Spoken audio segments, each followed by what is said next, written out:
MK Modi learning management system में आपका स्वागत है।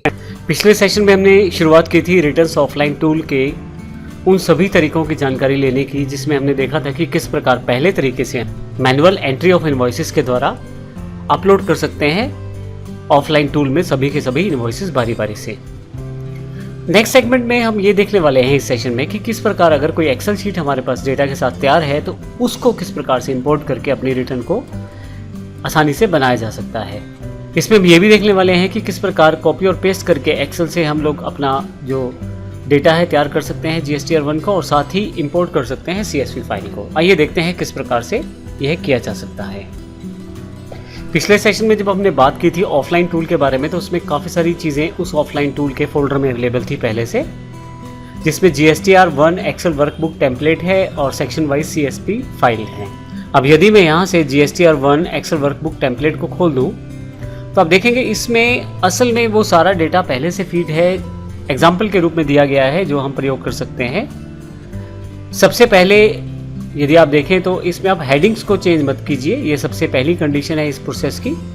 दूसरा, मास्टर शीट को मत छेड़िएगा, क्योंकि ये सारा का सारा पूरा का पूरा एक तरह से पूरा डेटा प्रोवाइड करता है शीट को, जो इम्पोर्टेंट है। जैसे कि आप स्टेट्स की बात करें या टाइप्स ऑफ इंफॉर्मेशन की बात करें, वो यहाँ से हर एक शीट को मिलती है। तो सबसे पहले B2B जो डेटा है वो यहाँ पे आपके पास पहले ही शीट में है।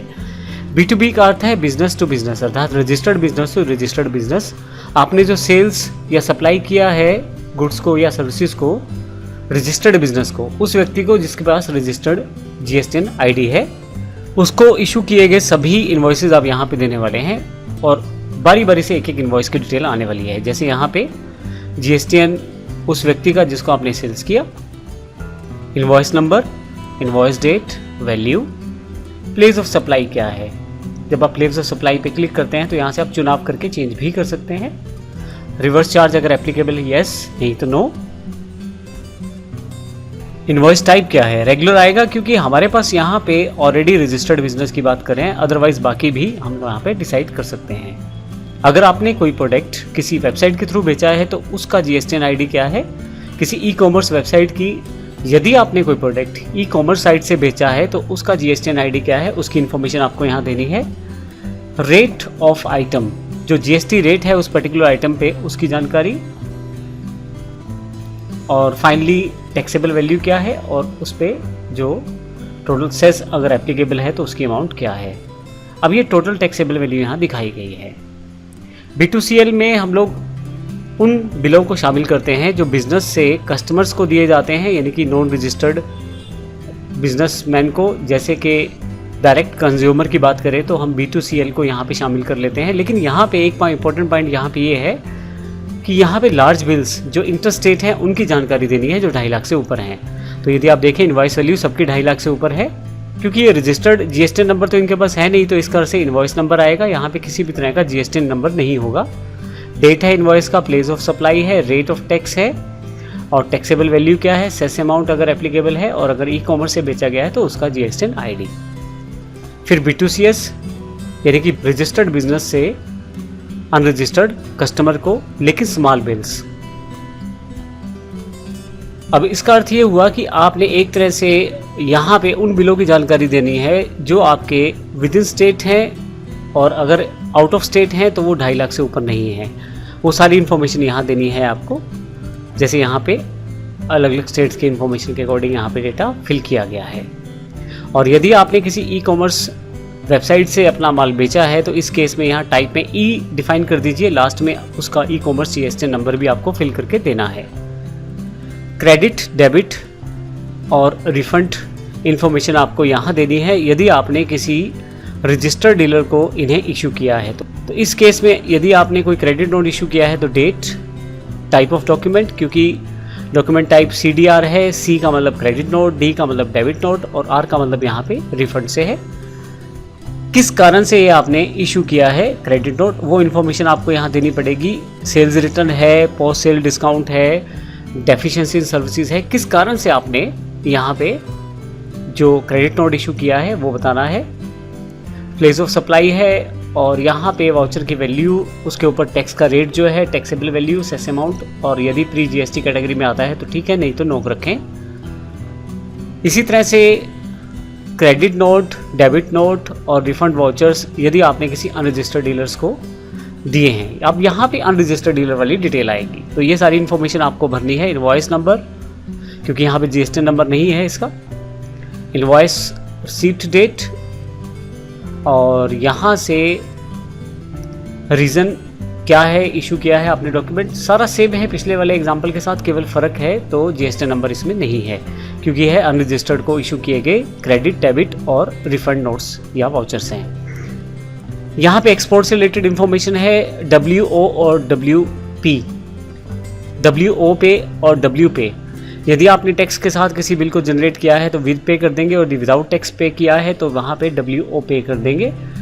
ये हम लोग बात कर रहे हैं उन एक्सपोर्ट्स बिल्स की जो हम बाहर माल भेज रहे हैं। यदि आप ऐसा कोई व्यापार करते हैं तो फिर आपको यहाँ पे इन्फॉर्मेशन देना ज़रूरी है। Invoice number, invoice date, value, port number देना ज़रूरी है, शिपिंग का बिल नंबर और शिपिंग का बिल डेट देना भी ज़रूरी है। तीनों इन्फॉर्मेशन देना यहाँ पे ज़रूरी है। साथ में रेट ऑफ टैक्स क्या है और टैक्सेबल वैल्यू क्या है।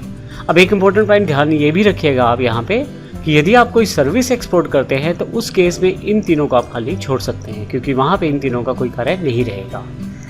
इसी तरह से यदि आपने कोई एडवांस लिया है और एडवांस रिसीव किया है तो उस पर आपको जो टैक्स लायबिलिटी है उसको इन्फॉर्मेशन आप यहाँ पे देने वाले हैं 11B के अंतर्गत।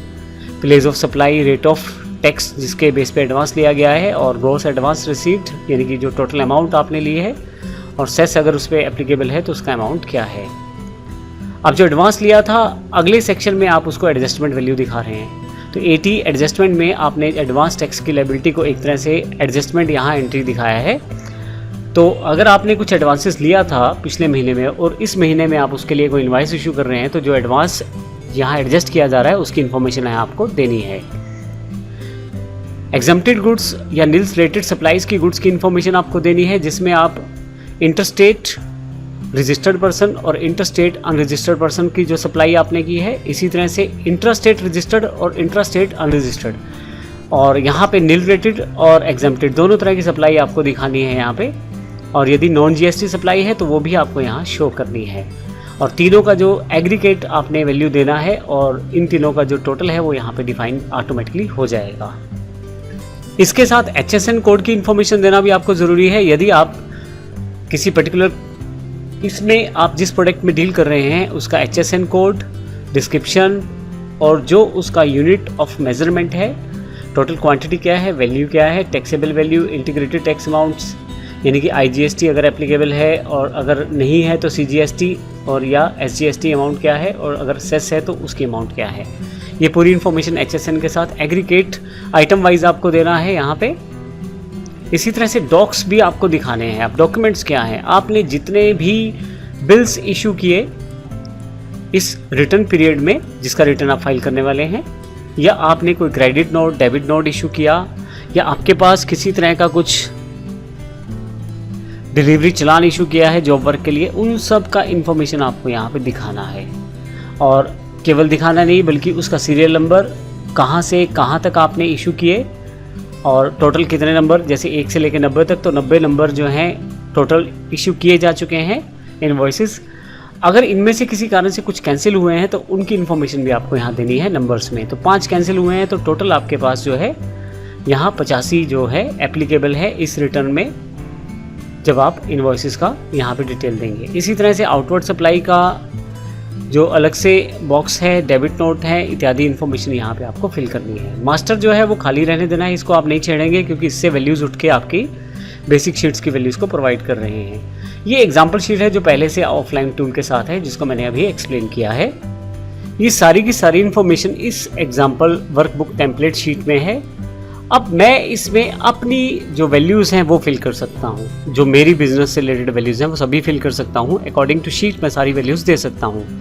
फाइनली मुझे इसी शीट को अपलोड करना है ऑफलाइन टूल में, जिसके पश्चात वह एक फ़ाइल मेरे लिए जनरेट करेगा जिसे मुझे GSTN पोर्टल पे अपलोड करना है ताकि मैं अपनी रिटर्न फाइल कर सकूँ। तो आइए देखते हैं ये प्रोसेस क्या है। तो इसके लिए मैंने यहाँ पे ऑफलाइन जो यूटिलिटी है उसको खोल लिया है। न्यू पे क्लिक करता हूँ। यहाँ से मुझे GSTN देना है सप्लायर का, वो इन्फॉर्मेशन मैं पास कर देता हूँ, और जो बेसिक इन्फॉर्मेशन जैसे पिछली बार भी हमने यहाँ 5 लाख भरा था वो फिल कर देता हूँ। एग्रीगेट अमाउंट्स 1.5 लाख रुपए, इस साल के रिटर्न के रिलेटेड जो इन्फॉर्मेशन है। यहाँ पे आपको पिछले फाइनेंशियल ईयर का जो एग्रीगेट टर्नओवर है उसकी इन्फॉर्मेशन देनी है, और यहाँ पे आपको इस साल अप्रैल से जून तक का सारा इन्फॉर्मेशन देना है। मैं प्रोसीड करता हूँ। हालांकि मैंने पहले भी एक बिल यहाँ पे शामिल किया हुआ है, मैं इसको पहले डिलीट कर देता हूँ। सेलेक्ट करके मैं यहाँ से डिलीट कर सकता हूँ। तो आप देखेंगे जो पहला इन्वॉइसेस था डिलीट हो चुका है, क्योंकि अब मैं चाहता हूँ जो मेरे पास एक्सेल फाइल का जो डेटा है वो डायरेक्टली यहाँ पे लोड हो जाए। तो मेरे लिए आसानी क्या रहेगी, मैं एक्सेल में काम कर सकता हूँ और केवल मुझे इंपोर्ट करनी है फाइल। इसके लिए इंपोर्ट बटन पे जाऊँगा, इंपोर्ट एक्सेल। इंपोर्ट एक्सेल में कहाँ पे आपके पास फाइल पड़ी है उसकी इन्फॉर्मेशन दें। मैंने उस पर्टिकुलर पाथ पे आ गया हूँ जहाँ पे मेरे पास फाइल पड़ी है। तो GSTR1 उस टेम्पलेट फाइल जो मैंने अभी आपको दिखाई थी उसको ओपन कर लेता हूँ। फाइनली यहाँ पे अगर कोई वार्निंग वगैरह है तो आप इसे यस कर लें। ये सारा का सारा डेटा उस एक्सेल फाइल से निकाल लेगी यह ऑफलाइन डेटा यूटिलिटी।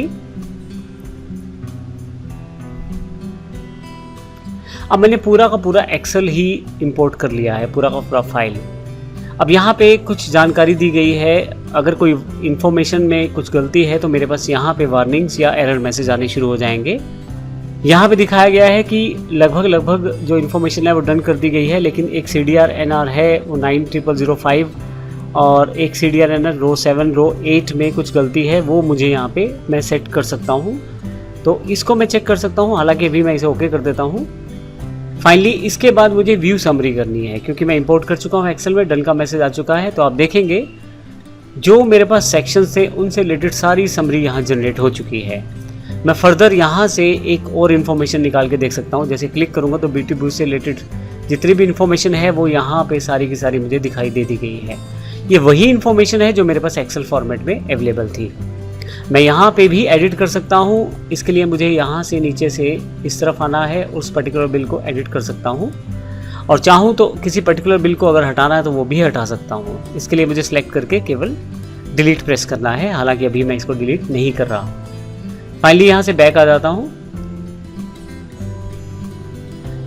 यहाँ से मैं व्यू समरी पे फिर से आ जाता हूँ यहाँ से। तो आप देखेंगे समरी यहाँ जनरेट हो चुकी है, हर एक को आप चेक करके देख सकते हैं। इन्फॉर्मेशन समरी में number of invoices, total central tax amount, total SGST अर्थात स्टेट टैक्स अमाउंट या UT टैक्स अमाउंट है, या टोटल इंटीग्रेटेड टैक्स अमाउंट, सारी इन्फॉर्मेशन यहाँ पे दी गई है, और सेस की अगर कोई अमाउंट है तो वो भी। अब मुझे केवल जनरेट फाइल करनी है। अब इस फाइल को मैं सेव करूँगा, और एग्जैक्टली ये वो फाइल है जो मुझे अपने इंटरनेट पैनल में जाकर अपलोड करनी है, अर्थात मुझे gst.gov.in पर लॉगिन करके ये फाइल मुझे अपलोड करनी है। जब मैं इस फाइल को अपलोड कर दूंगा तो मेरी रिटर्न फाइल हो जाएगी। आइए देखते हैं ये भी किस प्रकार करते हैं। सबसे पहले मैं इस फाइल को सेव कर लेता हूँ। सेव करने के लिए पर्टिकुलरली किसी पाथ पर मैं जा सकता हूँ। मैं इसे अभी डेस्कटॉप पे ही रख लेता हूँ और सेव कर देता हूँ फाइल को। अब ये मेरी फाइल तैयार हो चुकी है।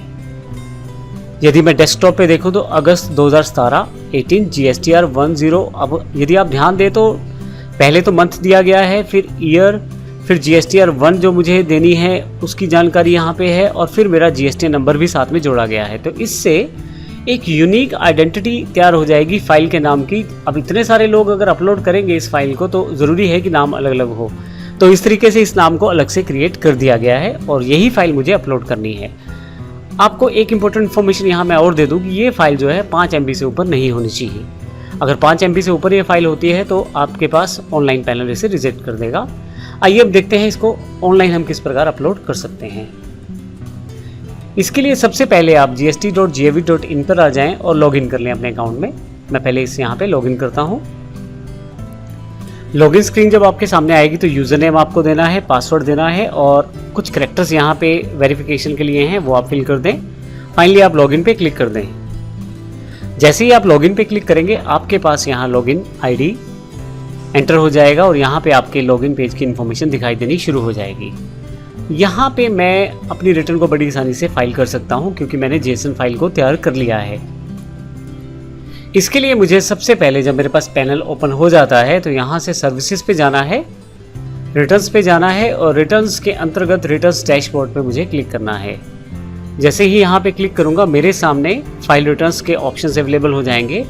मुझे यहाँ बताना है कि किस फाइनेंशियल ईयर, क्योंकि अभी तो करंट फाइनेंशियल ईयर 2017-18 है तो वो पहले से यहाँ सिलेक्टेड है, उसकी इन्फॉर्मेशन, और किस मंथ की मुझे ये फाइल करनी है रिटर्न वो सिलेक्ट कर लूँगा मैं यहाँ से। अगस्त मैंने ले लिया है, सर्च।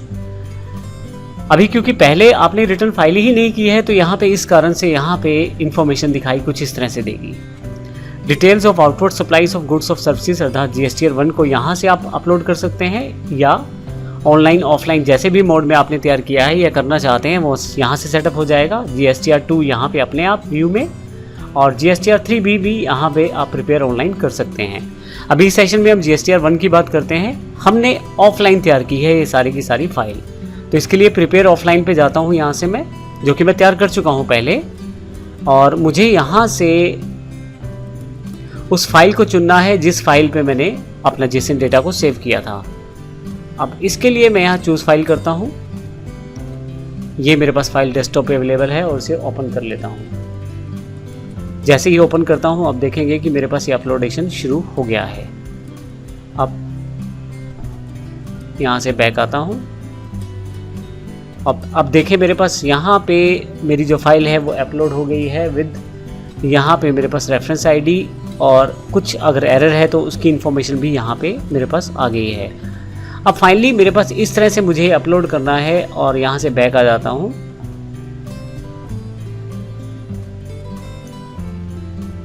यहाँ यदि आप देखें तो फिर से सर्च करता हूँ,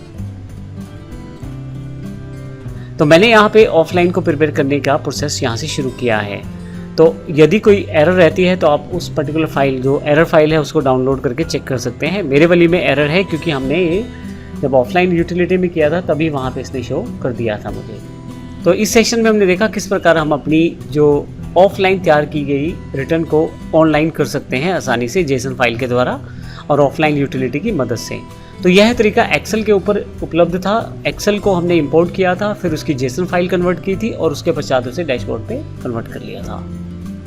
अब नेक्स्ट जो तरीका है लगभग इस जैसा ही है, लेकिन इसमें आप प्रयोग करने वाले हैं CSV फॉर्मेट को। आप यदि यहाँ देखें तो सेक्शन वाइज आपके पास CSV फाइल्स यहाँ पड़ी हुई हैं।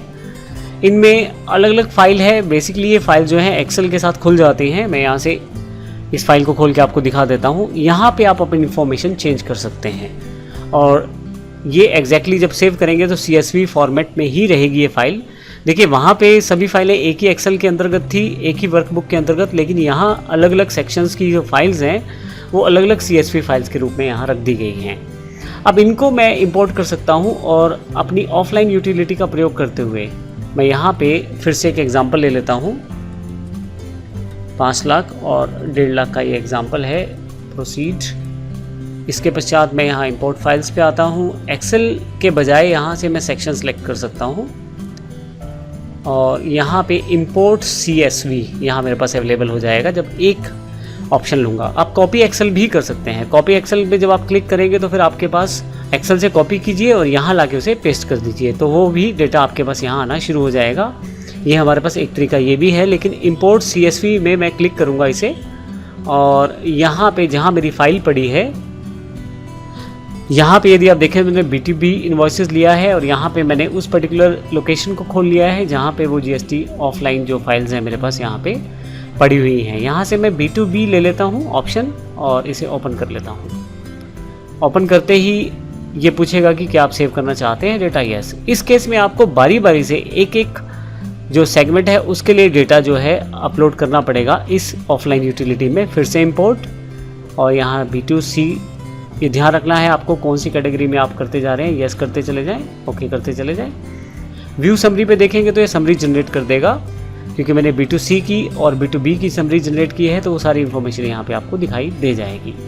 तो इस तरह से बाकी प्रोसेस बिल्कुल सेम रहने वाला है। आपको फाइनली व्यू समरी पे जाना है, जनरेट फाइल करना है, JSON फाइल क्रिएट हो जाएगी और उसी तरह से इसे भी अपलोड कर देना है।